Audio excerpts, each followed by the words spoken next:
Meus amados irmãos, professores, alunos da nossa escola bíblica dominical, que a paz do Senhor Jesus seja com cada um de vocês.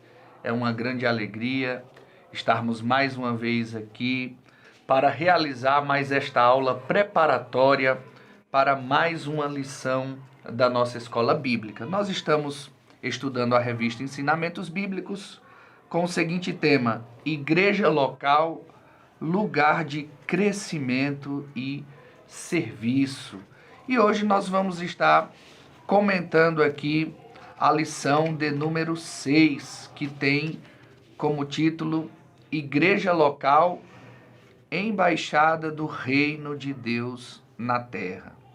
O texto-chave se encontra em 2 Coríntios, capítulo 5, verso 20, que diz o seguinte: de sorte que somos embaixadores em nome de Cristo, como se Deus exortasse por nosso intermédio.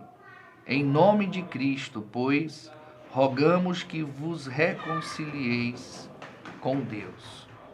Para refletir, diz o seguinte: o que torna a igreja local atraente para a comunidade é quando o reino de Deus é uma realidade palpável entre seus membros. Então, nós temos aqui uma lição muito importante para nós. Nós vamos estar falando sobre a igreja, né, e a responsabilidade da igreja como embaixada do reino de Deus.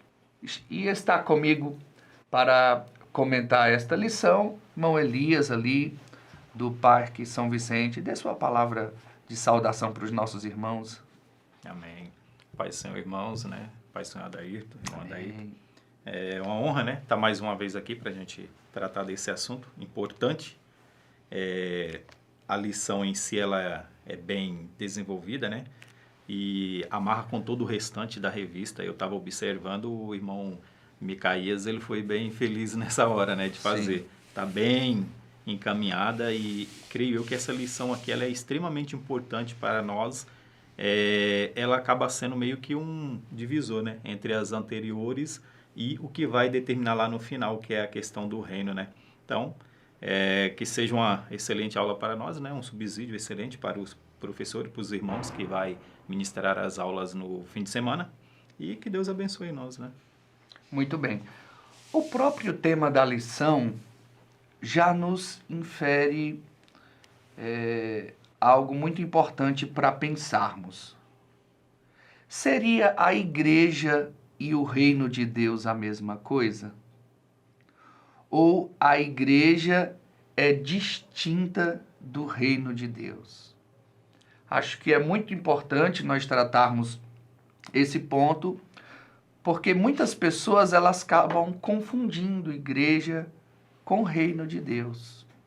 E quando nós olhamos para a Bíblia, quando nós olhamos para a Sagrada Escritura, nós vamos perceber que a igreja e o reino de Deus, apesar de serem coisas que estão diretamente ligadas, podemos até dizer assim, uma ligação visceral, íntima, mas são coisas distintas, né? São coisas distintas.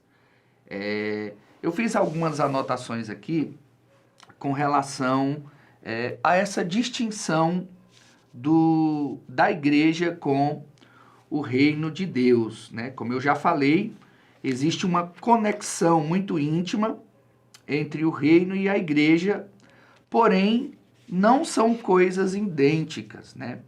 Primeiro aparece o reino de Deus, né? E o nosso comentarista, ele destaca muito bem logo aí no início do tópico 1, né?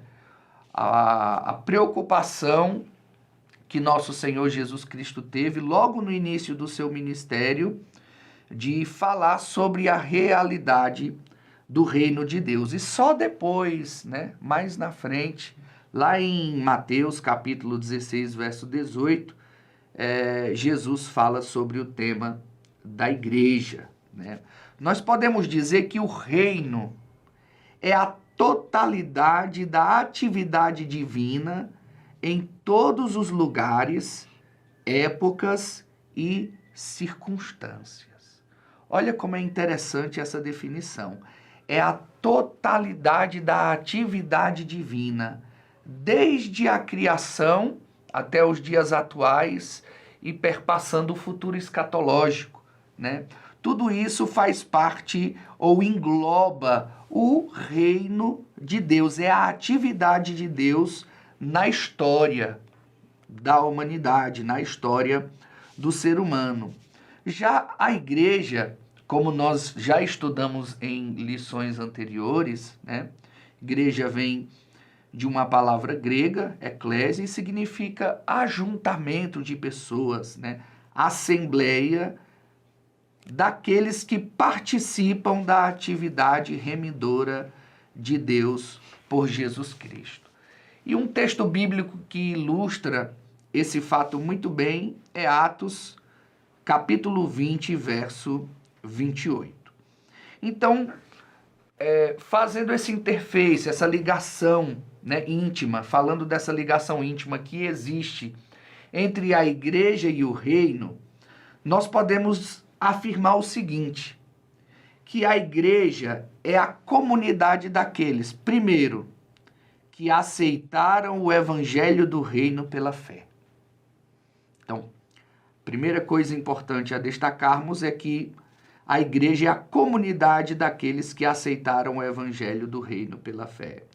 Em segundo lugar, eles participam da salvação propiciada pelo reino, né? É na manifestação desse reino, né? É na revelação progressiva de Deus à humanidade depois da queda que a salvação é manifestada, e a igreja são aqueles que participam desta salvação, né? Em terceiro lugar, a igreja é a comunidade daqueles cuja vida o reino toma forma visível. E o nosso comentarista vai falar um pouco sobre isso, né? Que o reino de Deus, ele é percebido, né, pelas pessoas. Exato. Através da igreja, ou seja, o reino é visto através de nós, né? Em quarto lugar, a igreja é a comunidade daqueles que são sal da terra e luz do mundo, conforme Mateus 5,13, né? São aqueles que tomaram sobre si o jugo do reino e que vivem segundo os mandamentos do rei do reino, que receberam do seu Senhor os talentos na expectativa da sua volta, que aguardam a vinda do reino em glória. É o aspecto futuro que nós vamos estar comentando aqui no decorrer desta lição do reino de Deus, que são co-herdeiros do reino e que participarão do reino na sua plenitude. Então, a igreja, ela trabalha para a proclamação do reino e recebe sua constituição, a Bíblia Sagrada do Reino. A igreja é limitada e orientada pela revelação do reino de Deus, pelo seu progresso, pela sua vinda, sem que em qualquer ocasião ela se transforme no próprio reino. O reino não se confina nas fronteiras da igreja. Ele não se manifesta apenas no seio da igreja.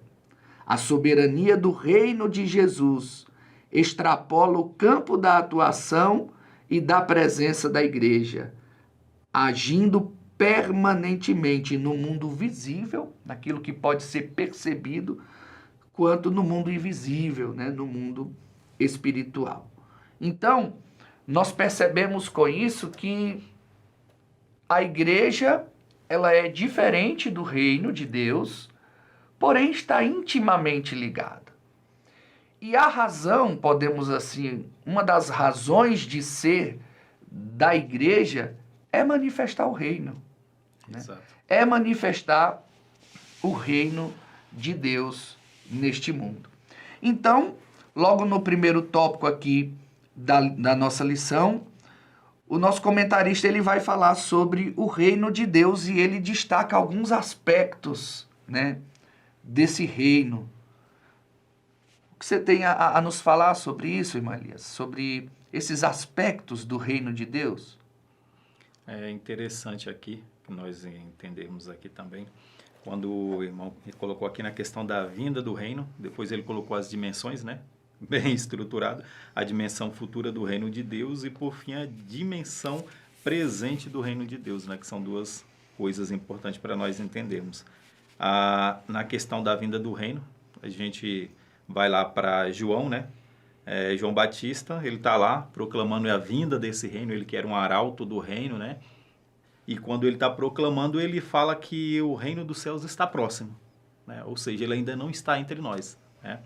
E Jesus, quando começa o seu ministério, ele começa tocando no mesmo assunto que João parou, né? Ele começa dizendo, eis que o reino dos céus já está entre vós, ou já chegou.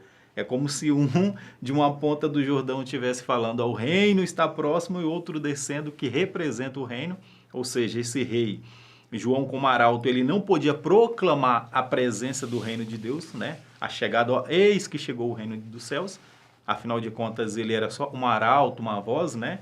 Ele como arauto desse reino, ele só podia proclamar que esse reino existe e que ele está próximo, né? E Jesus chega e fala, né, que o reino dos céus na verdade já chegou, né? Que o reino dos céus já está entre vós. E aqui o irmão vai falar sobre essa questão das dimensões, né, que é interessante. As dimensões futuras, né? A gente vai entender lá em Apocalipse 11:15, que é a referência que o irmão colocou aqui, e a questão do presente também. E para nós, tanto a futura quanto o presente é importante, mas nós precisamos dar vamos dizer assim, uma certa atenção para a questão do momento presente do reino. Porque não adianta nós falarmos do reino futuro que vai vir se nós não estamos coerentes com a presença nesse momento, né? Se nós não estamos coerentes com o reino presente, que o reino de Deus já está entre nós. Sim. Né? Inclusive, como o irmão colocou aqui, que vai falar que o reino de Deus está dentro de nós. Então, é como o irmão Adarito aí falou, a questão da igreja e do reino. A igreja não está dentro de nós. O que está dentro de nós é o reino, né? E essa igreja, ela representa esse reino tanto na questão do presente e como ela tem um papel extremamente importante para esse reino, para o futuro desse reino, né? Então, tem essa ligação aí. Eu achei muito interessante, irmão Elias, a questão do significado que o nosso comentarista destacou aqui, quando Jesus se referiu que o reino de Deus estava para vir, né? Porque muitas pessoas, elas chegam a pensar que até então o reino de Deus ainda não tinha vindo. Então quer dizer que Deus não estava em atividade na história humana? Não, Deus estava em plena atividade. E quando a gente olha para o Antigo Testamento, nós vamos ver esse controle de Deus, tanto sobre o seu povo Israel, quanto sobre as nações, porque isso demonstra, né, que Deus reina. Né? Muito embora, depois da queda, esse reino de Deus ele não conseguisse ser percebido pelo homem natural, e não só percebido, mas existir no homem natural, no homem que está sofrendo as consequências da queda, né, uma perseverante posicionamento contrário ao se submeter a este reino. Né? E eu achei interessante quando ele define essa expressão, né, o reino que há de vir, né, como o reino de Deus não se esse reino que haveria de vir, não é que ele não estivesse presente, mas significa e aponta para uma forma plena da manifestação desse reino. Sim. É só a partir da encarnação do Verbo, é só a partir da vinda de Jesus Cristo que esse reino de Deus, de uma forma mais universal, podemos assim dizer, de uma forma mais geral, que ele começa a ser percebido. Porque a tônica do ministério de Jesus foi ensinar sobre o reino, né? Foi pregar sobre o reino de Deus. Então, quando Jesus ele fala desse reino que está chegando, ele fala justamente sobre esta forma plena do reinado de Deus, essa forma mais perceptível e que cada vez mais que nos aproximamos do fim, né, da consumação de todas as coisas, nós vamos percebendo esse reino mais presente. né? Esse reino mais atuante, o controle de Deus sobre a história da humanidade, né? Agora, realmente, a dimensão presente do reino de Deus, ela não pode ser deixada de lado. Não pode ser deixada de lado. Porque muitos falam do reino de Deus apenas como se fosse uma coisa futura. Longe. Mas ele já está no aspecto presente e o mais interessante, ele está em nós, né? E isso nos faz pensar em algo muito interessante acerca do reino de Deus. O reino de Deus, ele é algo que se revela, que se manifesta de dentro para fora no ser humano, né? O reino de Deus, ela não é uma imposição religiosa. O reino de Deus não é uma imposição política. O reino de Deus não é uma imposição social. O reino de Deus é uma obra do próprio Deus, é uma obra do Espírito na vida do ser humano, fazendo com que esse reino, né, nasça e se desenvolva dentro de cada um de nós. E é muito interessante pensar nessa realidade. Exatamente. E quando a gente vê Jesus vai falar sobre essa questão do reino, ele vai falar o que o reino é e o que não é também, né? Ou seja, quando ele vai falar, por exemplo, que o reino de Deus não é comida, nem bebida, né? Mas paz, amor, gozo no Espírito. E é importante aqui ele vem falar que o reino de Deus é paz. Ou seja, se o reino de Deus está dentro de nós e o reino de Deus é paz, todo cristão que verdadeiramente serve ao Senhor, ele tem que ter paz. Sim. Então, a pessoa que, o crente, que ele não tem, né, o cristão que ele fala que não tem paz dentro de si, alguma coisa tem que estar errada. Porque paz, nesse contexto aqui falando de paz, a paz verdadeira, ela quem dá é Deus, né? Quem dá é Cristo que nos dá paz. Por exemplo, eu não posso tirar a sua paz, né? A gente tem essa mania, né? Por exemplo, quando alguém faz alguma coisa, a gente fala, tirou minha paz. Paz não se tira. Porque eu não posso tirar de você aquilo que eu não posso te dar. E também não posso te dar aquilo que eu não tenho. E paz, ela vem exclusivamente de Jesus. Portanto, ele que dá. E só ele pode tomar a nossa paz. Então, o cristão, ele não pode falar que ele não tem paz, né? Porque a palavra de Deus já fala que o reino de Deus é paz no Espírito. Então, a gente vê que tem toda essa questão aí de onde Jesus vai falando aos pouquinhos, ele vai tentando colocar aos poucos na mente, né? Na nossa mente, na mente dos cristãos da época. E na nossa, hoje em dia, né? Hoje está mais fácil, temos tudo escrito, fica mais fácil, mas de uma forma que eles fossem absorvendo aos poucos, para eles entenderem, para não criar um choque, né? Não causar aquele choque. Mas a gente vai ver lá o que é o reino de Deus, o que representa e o que não representa. E ao longo da lição aqui, quando nós entrarmos lá na questão da embaixada, isso implicará no peregrino, naquele que andarilho sobre essa terra, que não é desse reino aqui terreno, e quando a gente fala desse reino do reino parasita, que é outra coisa que a gente precisa entender, que nós cristãos vivemos em um mundo de dois reinos. É como caminhar em um... Por isso vem a questão da teologia de peregrino, né? Que nós vivemos nesse mundo aqui, esse mundo, como o próprio Jesus falou, jaz no maligno, é do maligno, não é dele, né? E esse mundo aqui, esse reino, às vezes as pessoas acham que esse reino foi usurpado por Satanás, ele tomou conta desse reino, não, ele simplesmente parasitou o reino dele. Mas o reino de Deus, ele sempre existiu, ele é eterno. Ele sempre existiu e ele sempre vai existir. Em algum momento na história, Satanás parasitou o reino dele, mas em algum momento na história de que já está determinado, ele simplesmente vai deixar de existir. E eu acho né? que dentro desse contexto que você está falando, eu acho muito importante nós destacarmos algo. Uhum.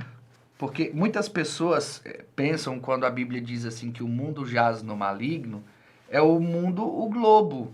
O sistema Não, de coisa, né? É o sistema, é o sistema né, de coisas. social que jaz no maligno, né? Que é dominado pela corrupção, pela iniquidade. Uhum. Mas o mundo criado, ele continua sendo obra de Deus. Sempre e ele é governado por Deus. E nunca mudou. Né? O próprio Deus, quando criou o mundo, disse que o mundo era bom. Né? O próprio Deus concluiu isso. Exato. Então a gente precisa fazer essa distinção, né? Porque tem muita gente que pensa, não, tudo que é do mundo é mal, porque o mundo jaz no maligno. Então um cristão não pode ir para a praia, né? Um cristão não Exato. pode fazer um passeio numa floresta, né? Porque lá... Então as pessoas elas tendem a cometer esse erro, né, interpretativo deste versículo. Nós precisamos entender isso. O que jaz no maligno não é o mundo criado por Deus, o cosmo, né? Mas sim o sistema. Exato. Sim o sistema. O mundo na Bíblia, ele tanto pode se referir, né, ao mundo físico, ao planeta, quanto ele pode se referir ao sistema que domina as pessoas, que norteia a vida das pessoas, né?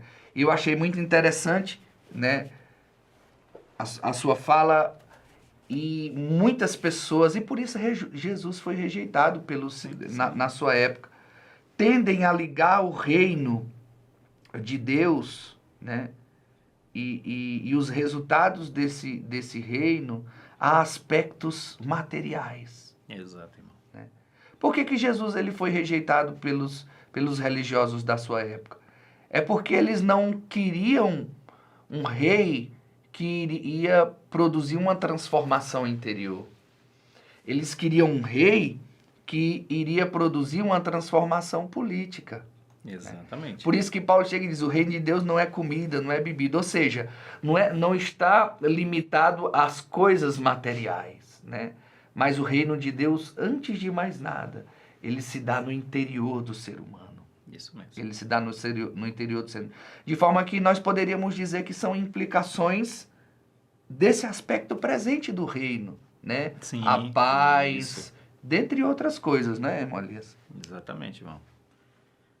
E aí a gente olhando para esse lado aí, igual o irmão falou, as pessoas eles confundem essa questão. Então, olhando por esse ponto de vista, o reino de Deus ele já está realmente entre nós. Nós fazemos parte desse reino. E por que o reino de Deus está entre nós? Porque nós somos feitos por Deus. Então, automaticamente, esse reino dos céus, nós somos intrinsecamente ligados ao reino dos céus.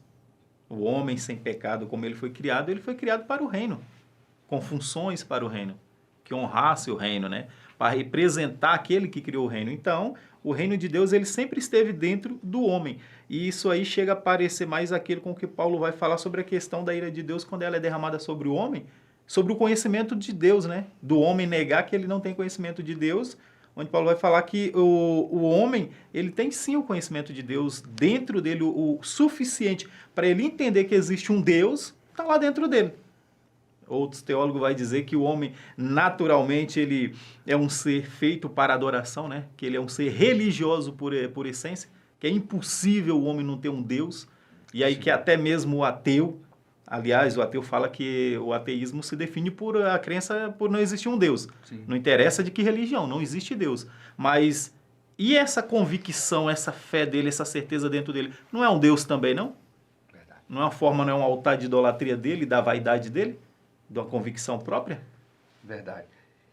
Agora é importante nós destacarmos também, ainda falando um pouco desse aspecto presente do reino, que a palavra grega usada, né, por Jesus para se referir a esse reino presente, ela tanto pode ser traduzida por estar dentro de vós como entre vós. Ou seja, esse reino presente... Ele tem um aspecto particular, individual, mas ele também ele se manifesta no meio da comunidade. Exato, o social ali. Porque é impossível nós experimentarmos da realidade do reino apenas de forma particular. Isso mesmo. E hoje em dia, infelizmente, um dos fenômenos que nós mais vemos crescer no Brasil e fora do Brasil, né, é o fenômeno dos desigrejados. Né? São aqueles, entre aspas, cristãos que acham que podem viver um reino de Deus particular, né, que acham que podem desenvolver uma fé cristã no âmbito particular, que não precisam de congregar, né, de que não precisa estar com outros cristãos. E quando nós olhamos para a Bíblia, né, nós vamos perceber que é impossível alguém se dizer cristão, né, se dizer que é igreja fora do âmbito coletivo. Porque nós já falamos, aprendemos isso nas lições anteriores. Nós não somos igreja sozinho, né? O nariz, ele não é corpo sozinho. O olho, ele não é corpo sozinho. Ele é parte do corpo, mas ele não é corpo. O que é que constitui um corpo no aspecto físico, biológico? São a união de todos os órgãos, de todos os membros. Da mesma forma, a igreja, né? A igreja é a reunião, né, dos cristãos, daqueles que têm a fé em Jesus Cristo, né? Como estamos falando da igreja no seu âmbito local, né? A igreja local não é apenas o seu pastor ou os membros do ministério, não. A igreja local ela é composta por todos os cristãos em determinada localidade que celebram, né, a fé, que celebram o evangelho do reino e que vivem, né, os valores do reino. Exatamente. Mas também não podemos esquecer do aspecto futuro, né, dessa dimensão futura do reino de Deus, porque a Bíblia deixa claro, né, esse aspecto futuro. Hoje o reino de Deus, podemos assim dizer, ele é um reino espiritual que influencia a sociedade, né? Ele age no ser humano de dentro para fora. Mas no futuro escatológico, né, esse reino ele será político, ele será visível, né? As Escrituras deixam bem claro que Jesus ele governará, né? E é interessante nós destacarmos isso para os nossos alunos, né? A volta de Cristo não está apenas relacionada ao arrebatamento.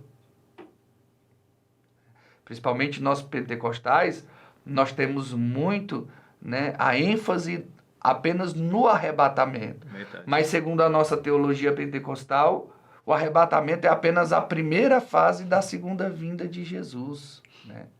Essa segunda vinda vai ter outra fase, e ao meu ver é a fase mais gloriosa, que é quando Cristo volta, segundo a nossa teologia pentecostal, né, depois dos 7 anos de bodas do Cordeiro no céu com a igreja e na terra a tribulação.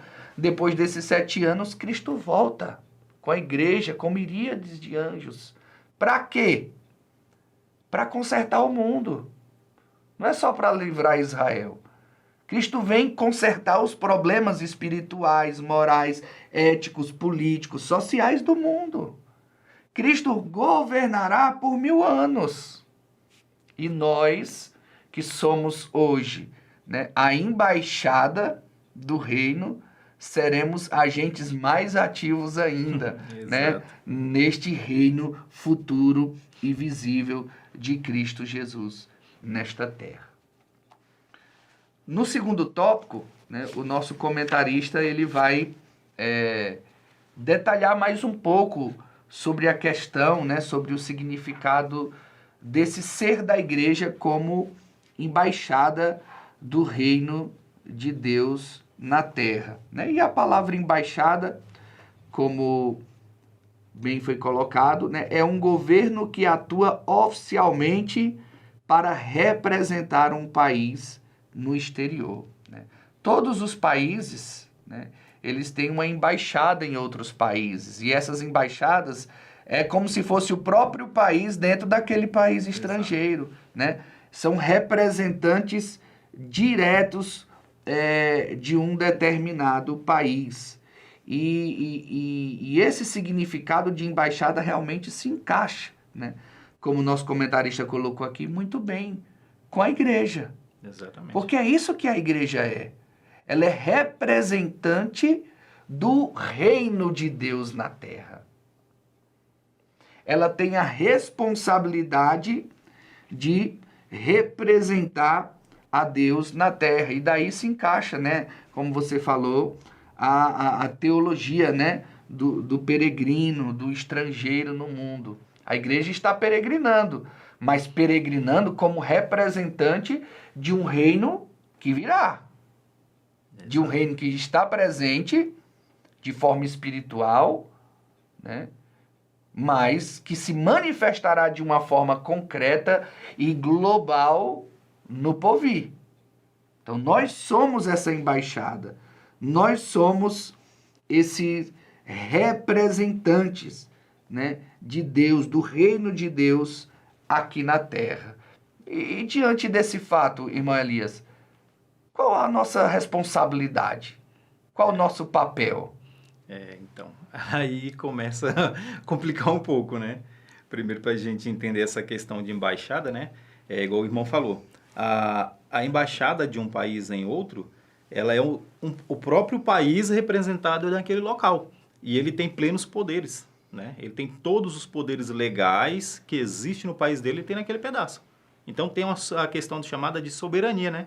Ela é soberana naquele âmbito ali. Ele tem a soberania dele, a mesma soberania que temos aqui no Brasil, uma embaixada brasileira em qualquer país do mundo, a soberania é a mesma. É porque se fosse como um pedaço do Brasil lá dentro daquela nação estrangeira. E um ataque, inclusive, um ataque contra essa embaixada, diretamente ou indiretamente, é uma declaração de guerra. Então, nesse sentido, quando a gente fala que a igreja sofre ataques, né, que a igreja está sofrendo ataques, a gente vê que esse ataque é contra o reino de Deus, né? É contra a soberania de Deus, é contra a presença de Deus naquele lugar. Então a gente vê que o que o mundo ataca não é quem está dentro dessa embaixada, né? Porque muitas das vezes quem está dentro dessa embaixada tem poderes infimamente menor do que quem está fora, do que quem está no sistema de coisa ao redor. Mas o que eles tentam a todos os custos, né, vamos dizer assim, rejeitar a soberania daquele reino, rejeitar a soberania do reino de Deus. Então, nesse sentido, todo ataque contra a igreja, tanto faz a igreja invisível, igual teve a lição anterior, né, da questão da igreja visível e invisível, né, são papéis distintos, mas um ataque contra a igreja é um ataque contra a soberania de Deus, né? É contra a soberania. Então, aí vem a questão dos papéis, que se nós entendemos que existe um reino, existe uma embaixada desse reino, e eu sou representante, eu estou dentro desse reino, eu faço parte desse reino, eu preciso entender quais são os meus papéis, eu preciso entender quais são os meus direitos, né? E, principalmente, eu preciso viver digno do meu papel, daquilo que eu fui chamado, né? E aí é onde eu acho que pega mais, porque muitas das vezes as pessoas, elas tentam meio que, sabe aquela coisa do estrangeiro que vai, do brasileiro, vou colocar assim, né? Do brasileiro que vai para os Estados Unidos e chega a todo custo querer falar um inglês perfeito, a ponto de que ninguém perceba que ele é brasileiro? Ou seja, ele quer se moldar aquele sistema, né, através da língua, por exemplo, ao ponto de que alguém olha e fala assim, nem sabia que você era brasileiro. Né? Então ele está rejeitando esse reino, ele também. Isso é uma rejeição do reino de Deus. Isso é uma rejeição do que eu sou. Por mais que eu fale bem o idioma e tudo mais, eu tenho que ter orgulho do meu país. Né? Aliás, orgulho de país não é coisa muito típica dentro do Brasil, né? Mas enfim. Então a gente vê que tem essa questão aí que as pessoas tentam se moldar ao sistema, né? E quando a gente vai lá para Romanos, por exemplo, vai falar sobre as questões dos padrões, né? Romanos 12:2, ele fala, por exemplo, assim, e não vivam conforme os padrões deste mundo. Não vivam conforme os padrões deste mundo. Também sobre a questão de moldar, né? Por que que nós não devemos? Pedro, aqui, inclusive, aqui no início da nossa lição, ele chamou a atenção aqui, ó, no versículo 12, que nós devemos viver mantendo exemplar, né? Mantendo o exemplo, né? Ou seja, que ele diz assim, mantendo exemplar o vosso procedimento no meio dos gentios. Então, como representante desse reino, eu tenho um compromisso com o meu reino para mostrar como que eu sou. E aí, falando da questão de peregrino, eu gosto muito de Abraão, por exemplo, que quando a gente vê lá na morte de Sara, lá em Gênesis 23, né? 23, Sara morre, e Abraão, na compra daquela daquela sepultura, a sepultura de Macpélago, a caverna de Macpélago, por exemplo, ele vai chegar e quando ele vai se levantar perante aqueles homens, Abraão era um sheik, o cara tinha dinheiro. Se for olhar por tudo que ele tinha feito, aqueles reis que ele colocou para correr lá no vale, para salvar o seu sobrinho Ló, todos vamos dizer assim, a questão material, a quantidade de gente que ele já tinha, ele poderia inclusive declarar uma guerra contra aqueles povos e tomar aquela terra, que aliás era dele, que Deus prometeu que seria dele. Mas, no entanto, Abraão tinha uma vida exemplar no meio deles, e quando ele vai chegar para se apresentar para comprar aquela caverna, o que é que ele fala? Eu sou um peregrino, eu sou um estrangeiro no meio de vós. E ele fala com orgulho, eu sou um estrangeiro no meio de vós. Só que o que Abraão vivia evidenciava de quem realmente ele era, que não era ele que dava testemunho dele só. Quem estava ao redor também dava testemunho dele, que chegava, sim, os filhos de Et se levantam e falam, escute, você é um príncipe de Deus entre nós. Ou seja, o testemunho de Abraão. Paulo lá depois, o escritor dos Hebreus, né, tem uma discussão aí teológica que eu não vou me entrar, mas lá nos Hebreus 11, quando vai falar pela a questão dos heróis da fé, vai falar que pela fé, né, que eles esperavam o quê? Viveram nesse mundo, né, e sem alcançar o que eles esperavam aqui nesse mundo. E por que eles fizeram isso? Porque eles esperavam por uma pátria, a Almeida Revista e Corrigida vai colocar simplesmente por uma pátria, mas a Nova Almeida atualizada, ela vai colocar por uma pátria superior, que eles almejavam por uma pátria superior. Ou seja, eles viviam nessa vida, Abraão, por mais que ele tinha toda aquela riqueza, todo aquele poder bélico, vamos colocar assim, né, da época, ele não tinha preocupação em ganhar terra à força. Por quê? Conforme o escritor de Hebreus, ele vivia nesse mundo esperando por uma pátria superior. Não era aqui que era o que ele queria. Isso aí implica diretamente na questão de não fazer planos futuros a longo prazo, porque nós não somos dessa pátria, não somos dessa terra, né? Não ter sonhos que molde conforme a cultura local, né? Nós não nos devemos nos moldar conforme a cultura predominante no mundo. Ou seja, em resumo, nós não nos aderirmos ao sistema de coisa que hoje é o mundo. Então, esse é o papel do cristão, né? E o interessante, né? Você citou Abraão como exemplo, mas tanto quando a gente olha para Isaac e Jacó, nós vamos ver que os povos, né? As gentes que estavam ali naquelas terras onde os patriarcas estavam peregrinando, eles procuravam conviver harmoniosamente com os patriarcas, porque eles reconheciam que a bênção de Deus estava sobre a vida deles. Exatamente. Né? Então, eles manifestavam Deus dentro daquele ambiente que eles viviam. E é justamente esse insight que o nosso comentarista teve aqui ao falar um pouco, né, desse papel da igreja local como embaixada do reino de Deus, que é manifestar a cultura do céu, né? Manifestar a cultura do reino na sociedade, no mundo em que nós vivemos. Né? Sabemos que cultura está relacionada a todo aquele conjunto, né, de procedimentos que determinam um determinado povo. Né? Então, o reino de Deus tem sua cultura. Exatamente. E diga-se de passagem, é uma cultura totalmente oposta à cultura do mundo que jaz no maligno, né? A cultura do sistema mundano. E por isso Paulo, quando ele escreve aos Romanos no capítulo 12, ali ele diz, né, não vos conformeis com o mundo, ou seja, com o sistema. Não vos conformeis com o mundo, mas transformai-vos pela renovação do vosso entendimento, para que experimenteis qual seja a boa, perfeita e agradável vontade de Deus. Né? Então, exato. O ser embaixada do reino de Deus implica em nós manifestarmos a cultura de Deus. E detalhe aqui, não é no âmbito das quatro paredes. Exato. Porque, infelizmente, é um erro que nós cometemos, né?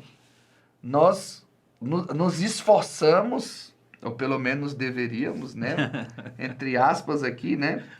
Para viver a cultura do reino, os valores do reino no ambiente das quatro paredes. Exato. Mas quando a gente sai do ambiente das quatro paredes, parece que o reino já não mais domina a nossa vida, né? Aí a gente se amolda. No ambiente das quatro paredes, no ambiente da religião, a gente transparece e está comprometido, né, com os valores do reino. Mas lá fora a conversa é diferente. Aí muda tudo. Aí muda tudo.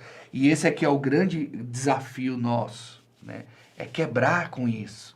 Nós precisamos manifestar a cultura do reino na sociedade. E outra coisa importante destacar, cultura do reino é uma coisa, cultura de denominações cristãs é outra coisa. Fala diferente. um pouquinho sobre isso aí, irmão Elias. Sobre essa diferença da cultura do reino para a cultura da religião, da religião de denominações. Denominacional, né? Exatamente, isso é muito importante, porque às vezes nós confundimos, né? Achando que a cultura da igreja, da minha denominação, né? A cultura da minha denominação, que é a cultura de Deus.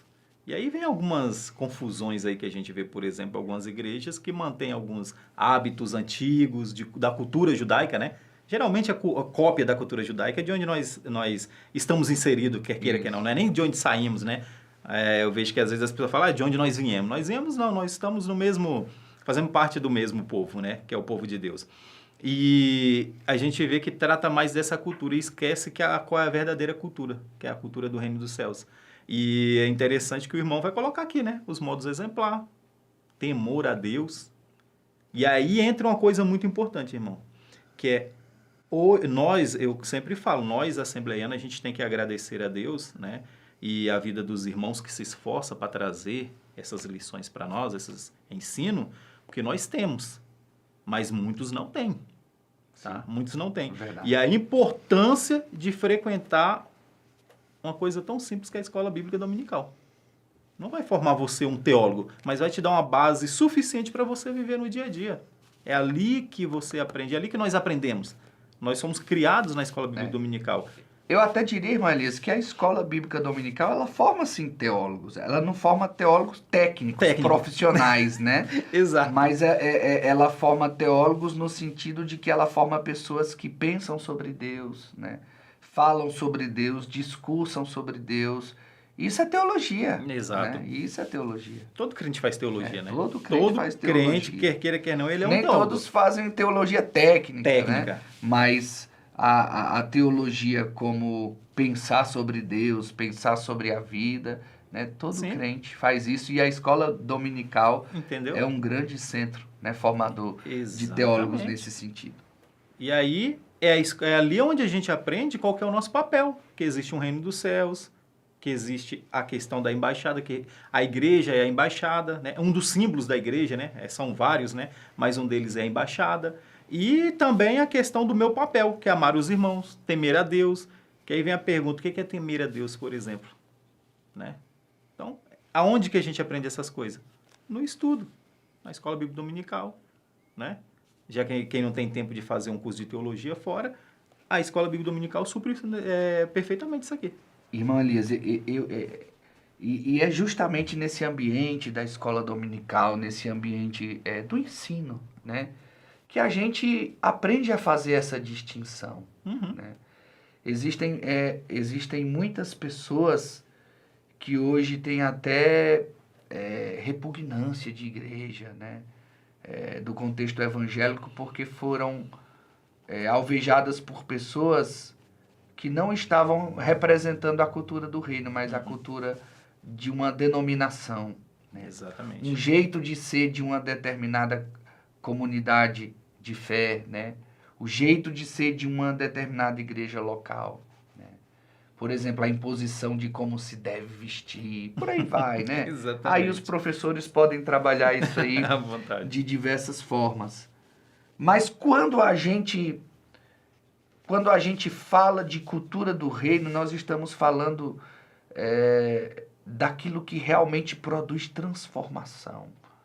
Daquilo que nos faz ser luz nas trevas que imperam na sociedade em que nós vivemos, né? E o texto de Pedro, como o nosso comentarista destacou aqui, né? Pedro, capítulo de número... 1 Pedro, capítulo de número 2, né? Dos versos 11 a 19, destacam, né, algumas facetas dessa cultura do reino, né? Do que é viver essa cultura do reino, do que é estar nessa cultura do reino, né? A primeira coisa que ele destaca está no verso 12, que é ter um procedimento exemplar, né? O cristão, o súdito do reino de Deus, ele precisa ter um comportamento exemplar, né? E não é só dentro das quatro paredes. É em casa, é no trabalho, é na escola, é onde quer que ele esteja. Ele precisa ser percebido como igreja, como representante do reino de Deus na terra, né? E isso passa por essa questão, né, de ser exemplo, para que aqueles que não conhecem a Deus, né, olhem para nós e, no mínimo, né, fiquem admirados com a importância de ser cristão, ainda que não queiram ser, mas reconheçam o quão bela é a vida de um cristão. Exatamente.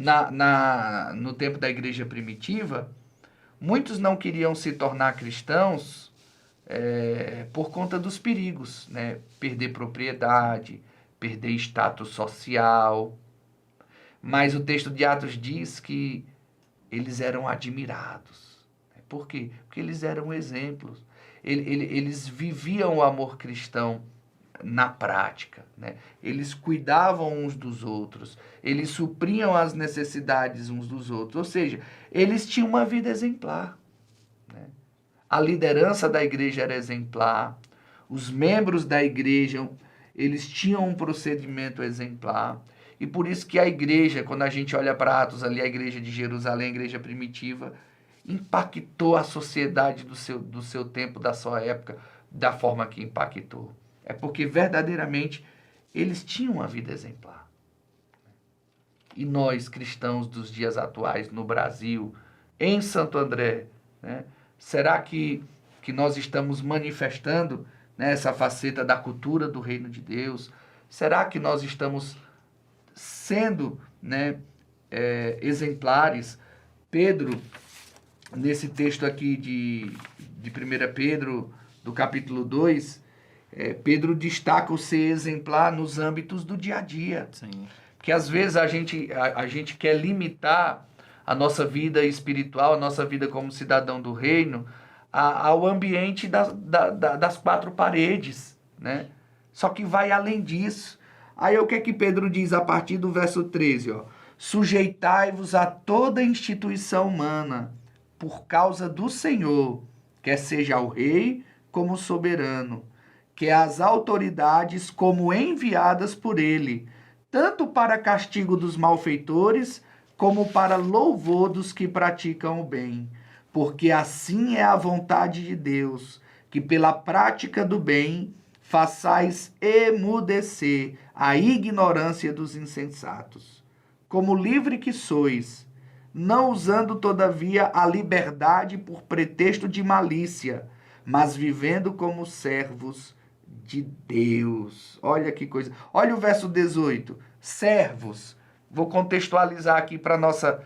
Gente, você que é trabalhador, profissional, trabalha numa empresa, né? Servos, sede submissos, com todo temor ao vosso Senhor. Aí olha o detalhe aqui, ó.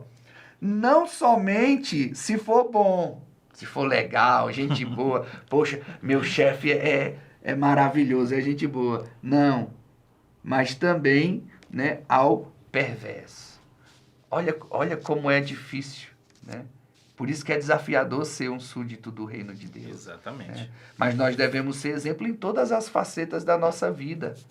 Porque a vida de um súdito do reino é uma vida de adoração. Eu costumo dizer para os irmãos na congregação, nós não adoramos a Deus apenas no ambiente do culto formal, né, com cânticos.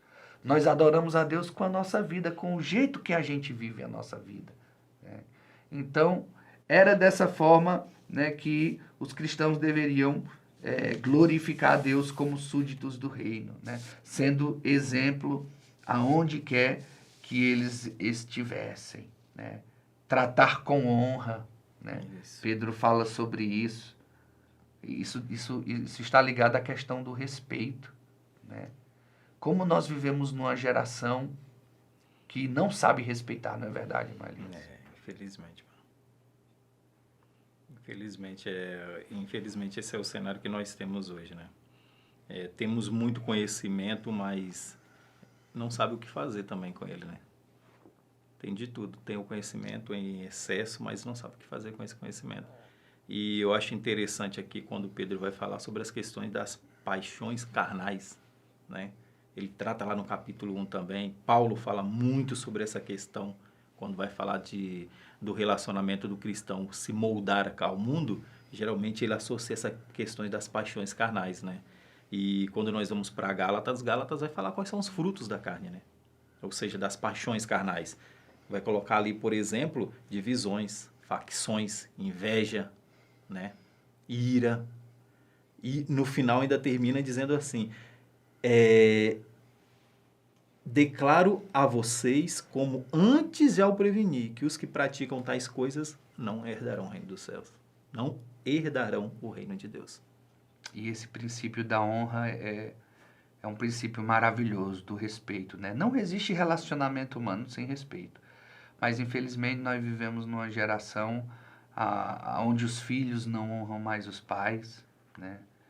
Onde não se há mais o respeito à autoridade, né?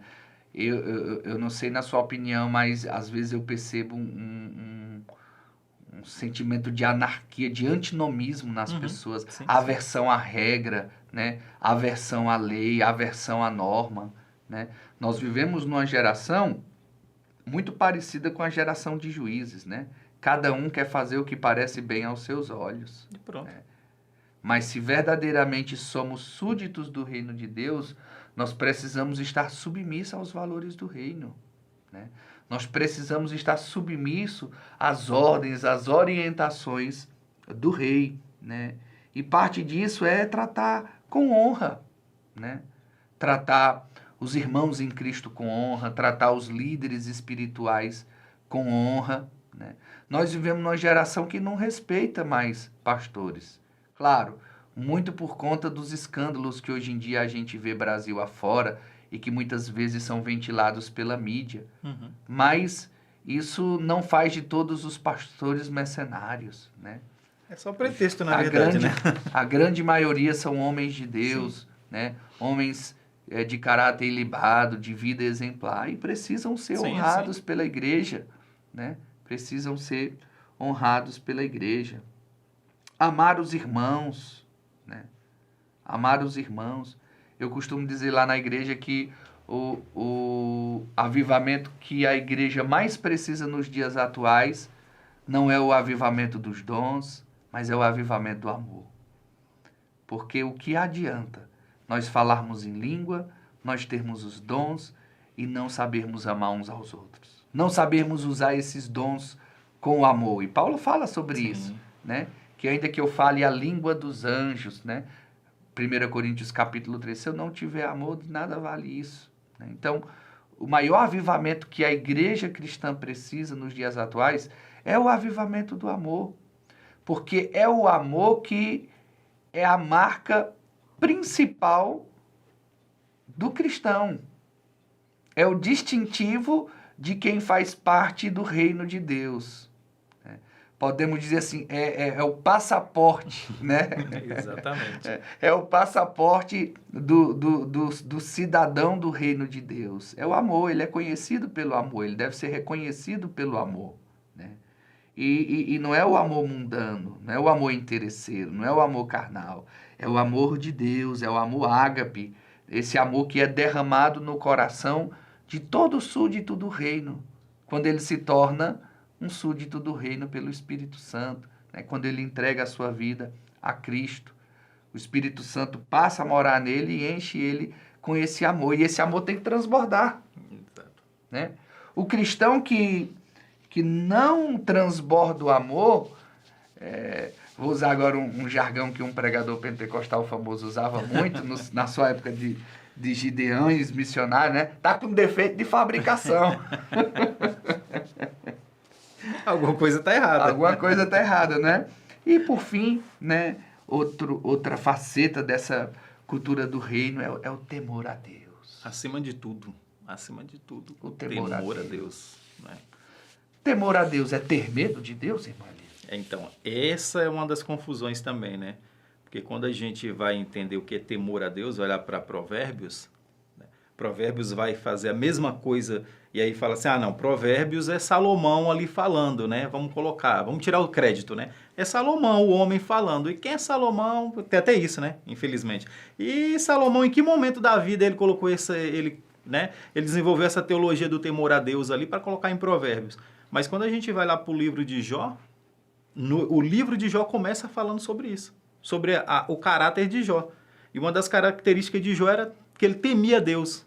E tanto Provérbios quanto o próprio Deus falando de Jó, ele fala que o temor ao Senhor é desviar-se do mal.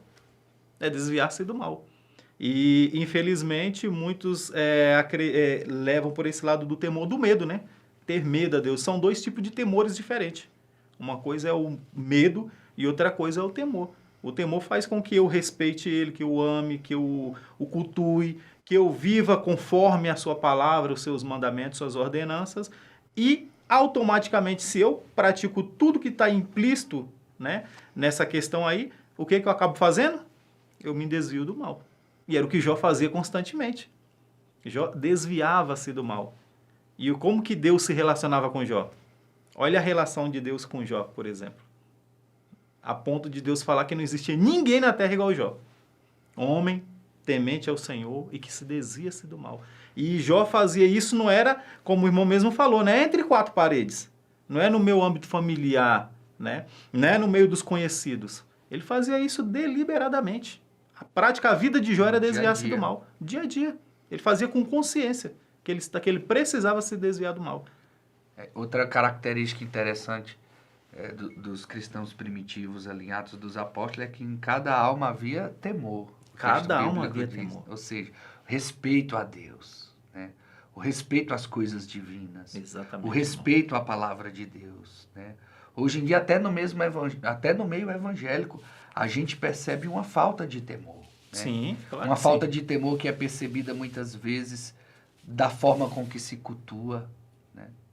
A pessoa às vezes vai à casa de oração, mas está ali só de corpo presente. Né? Tem muito. Só para cumprir uma agenda religiosa. Né? E alguns deles, né, passam a maior parte do culto vendo rede social. Né? Eu fico me perguntando o que é que uma pessoa dessa vai fazer na igreja. Né? Fica em casa. É um Wi-Fi bom. É complicado, né, irmão Elias? Eu vejo isso como falta de temor. Sim, faz parte. Né? Faz parte a forma que o sagrado, né, que as coisas sagradas são tratadas na nossa geração, demonstra que nós estamos perdendo o temor. Né? E esse temor vem de lá de fora, né, irmão? Vem de lá de fora. Quando você chega no portão, você já entende, vamos dizer, parafasear lá, Deus com Moisés, né? Tira a sandália dos seus pés, né? Então, já começa no portão. Entrou do portão para dentro, tudo muda. O temor a Deus, o respeito ao ambiente onde eu estou.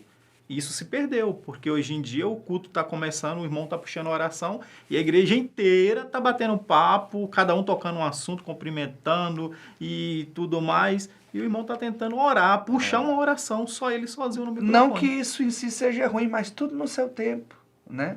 A primeira coisa que nos leva aí para a igreja é adorar a Deus. Adorar a Deus. É pedir graça para caminhar, para perseverar, né? É pedir perdão pelos erros cometidos, né? Isso é o que nos leva para ir à igreja. Claro, né? A gente é gostoso cumprimentar, abraçar quem a gente ama, quem a gente gosta, mas tudo no seu tempo, né? No momento certo. Tudo no seu momento apropriado. Então vejam só, professores, né? Quanta munição, né? Quantas sementes preciosas nós temos para abençoar a vida dos nossos alunos. Né?